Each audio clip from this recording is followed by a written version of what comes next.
ضربت علیہم الذلۃ والمسکنۃ وباؤوا بغضب من اللہ، ان پر ذلت تھوپ دی گئی، ذلیل کر دیے گئے۔ اے بنی اسرائیل، میرے اس انعام و اکرام کو یاد کرو جو میں نے تم پر کیا، اور میں نے تو تمہیں تمام جہان والوں پر فضیلت دی تھی۔ دیکھیے، ہم سے پہلے بھی ایک امت مسلمہ تھی کہ نہیں؟ ہماری عمر جو ہے امت مسلمہ کی حیثیت سے ابھی 1400 برس ہوئی ہے، 1417 سن ہجری چل رہا ہے نا، اس میں آپ اور حضور کی بعثت 12 برس اور، تو 1430 برس سمجھیے، اس لیے کہ اس وقت جب سے کہ وحی کا آغاز ہوا ہے، یہ ہماری کل تاریخ ہے، ابھی 1450 برس نہیں ہوئی۔ ہم سے پہلی جو امت تھی 2000 برس تک اسی مقام پر فائز رہی۔ وہ کون تھے؟ بنی اسرائیل۔ وہ موسیٰ کے امتی تھے، ہم محمد کے امتی ہیں علی نبینا و علیہ الصلوۃ والسلام۔ انہیں تورات دی گئی تھی، ہمیں قرآن دیا گیا ہے۔ نبی ہونے کے اعتبار سے افضل ترین نبی، رسول ہونے کے اعتبار سے اکمل ترین رسول، کتاب ہدایت ہونے کے اعتبار سے جامع ترین کتاب، نوع انسان را پیام آخری، حامل او رحمت للعالمین۔ یہ اپنی جگہ تقابل ہے، لیکن ایک اور اعتبار سے دیکھیے، عمر اس کی طویل تھی 2000 برس، ہماری ابھی 1400 برس ہوئی۔ اور دوسری بات، اس امت میں 1400 برس تک کوئی وقت ایسا نہیں گزرا کہ کوئی نبی موجود نہ ہو، سینکڑوں نبی آئے۔ شروع ہوئی ہے 1400 قبل مسیح میں، جب تورات دی گئی حضرت موسیٰ کو، اور آپ کو معلوم ہے اس وقت 2 رسول تھے، موسیٰ بھی اور ہارون بھی علیہ السلام۔ پھر حضور کی حدیث بخاری شریف میں موجود ہے، کانت بنو اسرائیل تسوسہم الانبیاء کلما ہلک نبی خلفہ نبی۔ بنی اسرائیل کی سیاست اور حکومت جو ہے انبیاء کے ہاتھ میں ہوتی تھی، جب بھی کوئی نبی فوت ہوتا تھا دوسرا نبی اس کا قائم مقام، اس کا جانشین ہو جاتا تھا، جیسے داؤد کے بیٹے سلیمان۔ آخری جو نبی آئے ان کے ہاں وہ حضرت مسیح، اور ان کے ہم عصر حضرت یحییٰ علیہ السلام۔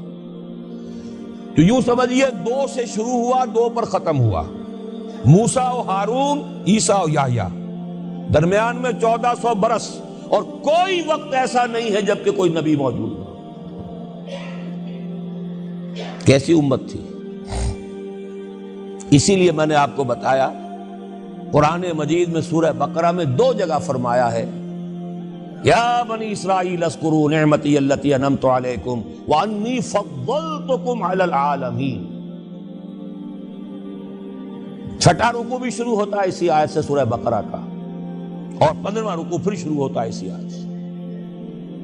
اے بنی اسرائیل، میرے اس انعام و اکرام کو یاد کرو جو میں نے تم پر کیا، اور میں نے تو تمہیں تمام جہان والوں پر فضیلت دی تھی۔ لیکن وہی بنی اسرائیل، جب ان کا طرز عمل کیا ہوا، شریعت کو پس پش ڈال دیا، نبذ فریق من الذین اوتوا الکتاب کتاب اللہ وراء ظہورہم مثل الذین حملوا التوراۃ ثم لم يحملوها كمثل الحمار يحمل اسفارا۔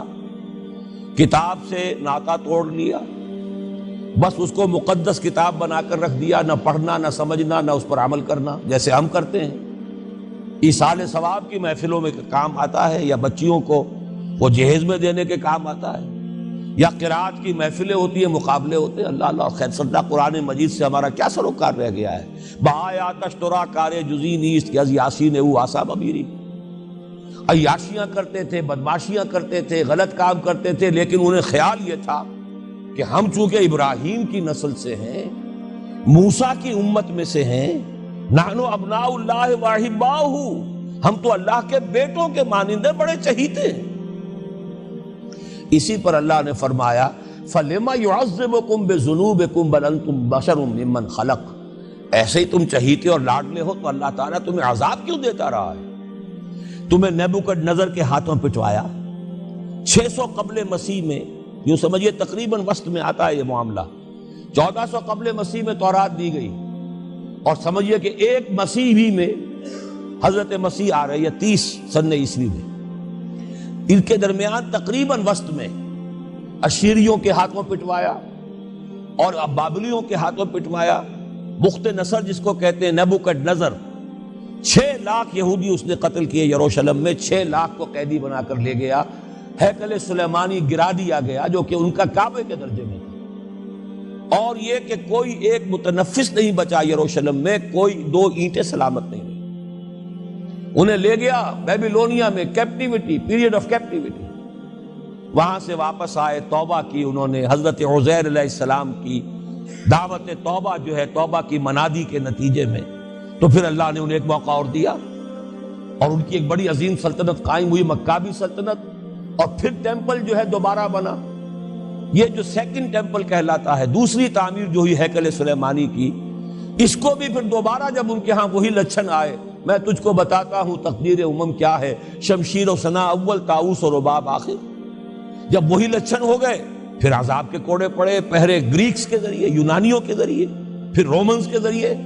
اور سن 70 عیسوی میں وہ دوسرا ہیکل سلیمانی بھی مسمار کر دیا گیا اور انہیں فلسطین سے نکالا دے دیا گیا. نکل جاؤ یہاں سے. تقریباً یوں سمجھیے کہ 1917 تک، سن 70 سے 1917 تک کتنے ہو گئے؟ 1850 برس ہو گئے تقریباً. 1850 برس یہ لوگ پھر فلسطین میں داخل نہیں ہو سکے. اور وہ ہیکل سلیمانی آج تک بھی پڑا ہوا ہے منہدم، سوائے اس کی ایک دیوار کے جسے یہ ویلنگ وال کہتے ہیں. وہاں جاتے ہیں، رو دھو کر آ جاتے ہیں. اب تو خیر ان کا قبضہ ہے، جانا آنے کا سوال نہیں رہا، ورنہ 1967 سے پہلے بھی اجازت لے کر جاتے تھے، ماتم کر کے آ جاتے تھے. اس لیے کہ یروشلم جو ہے اس پر قبضہ تو ان کا ہو گیا تھا، لیکن مشرقی علاقہ ہے وہ، اور اس پر ابھی عربوں کا زیادہ تسلط تھا. اب وہ ختم ہو رہا. معلوم ہوا کہ وہی قوم جو ہے، جو چہیتی بھی تھی، لاڈلی بھی تھی، خیر الامم تھی، انی فضلتکم علی العالمین کا مصداق تھی، جس پر انعامات تھے، اکرام تھا، جنہیں حضرت داؤد اور سلیمان کی سی حکومتیں دی گئیں. ان سب کا معاملہ کیا ہوا؟ غلط عمل کی وجہ سے، برعکس رویے کی وجہ سے. قرآن مجید ہی میں 2 جگہ ہے تھوڑے سے لفظی فرق کے ساتھ، ضربت علیہم الذلۃ والمسکنۃ وباؤوا بغضب من اللہ. ان پر ذلت تھوپ دی گئی، ذلیل کر دیے گئے. 1850 برس تک، پہلے 150 برس تک کیپٹیوٹی میں رہے تھے، اب 1850 برس تک جسے یہ ڈائسپورا کہتے ہیں اس میں رہے. روتے تھے، یاد کرتے تھے اپنی فلسطین کی سرزمین کو کہ ہم وہاں سے نکالے گئے ہیں. وہ بھی حضرت عمر نے اجازت دی تھی جا کر، جبکہ یروشلم جو ہے ہینڈ اوور کیا ہے وہاں کے عیسائیوں نے، حضرت عمر کے حوالے کیا ہے رضی اللہ تعالی عنہ. تو حضرت عمر نے انہیں آ کر زیارت کرنے کی اجازت دی، ورنہ زیارت کی اجازت بھی نہیں تھی. عیسائیوں نے روکا ہوا تھا، نو جیو کوڈ انٹر جیروشلم. اور وہ جو معاہدہ کیا تھا عیسائیوں نے حضرت عمر سے، یہ ان کی طرف سے شرط تھی کہ آپ یہاں یہودیوں کو آباد ہونے کی اجازت نہیں دیں گے، لیکن کم اینڈ وزٹ، آئیں زیارت کریں اور جائیں، لیکن یہاں آباد نہیں ہوں گے. یہ قوم جو اونچی تھی، بڑی تھی، فضلتکم علی العالمین تھی، لیکن وہی قوم ضربت علیہم الذلۃ والمسکنۃ وباؤوا بغضب من اللہ، اللہ کے غضب کو لے کر لوٹی. یہ ہے اصل میں وہی معاملہ جو آج ہمارے ساتھ ہے. اللہ کا قانون تو غیر جانبدار ہے. وَلَن تَجِدَ لِسُنَّتِ اللَّهِ تَحْوِيلًا وَلَن تَجِدَ لِسُنَّتِ اللَّهِ تَبْدِيلًا. اللہ کا قانون قوموں اور امتوں کے لیے بدلتا نہیں. وہی صورت ہے. ہمیں بھی کہا گیا کنتم خیر امت اخرجت للناس، تم بہترین امت ہو جسے دنیا والوں کے لیے نکالا گیا ہے. تمہارا کام کیا ہے؟ ہم تو جیتے ہیں کہ دنیا میں تیرا نام رہے، کہیں ممکن ہے کہ ساقی نہ رہے، جام رہے. ہمارا کام تو تھا اس اسلام پر عمل کرے اور دنیا کو دعوت دے، اپنے عمل میں بھی گواہی دے. آؤ دیکھ لو، ہم جو کچھ کہہ رہے ہیں یہ تھیوری نہیں ہے، یہ صرف لفاظی نہیں ہے، یہ شاعری نہیں ہے. اگر محمد رسول اللہ نے فرمایا صلی اللہ علیہ وسلم سید القوم خادمہم، آؤ دیکھ لو مدینے میں ہمارا خلیفہ عمر فاروق خادم ہے کہ نہیں ہے؟ کیا کوئی بادشاہ ہے؟ کیا اس نے کوئی محل بنایا ہے؟ کیا اس کے لیے کوئی خدم و حشم ہے؟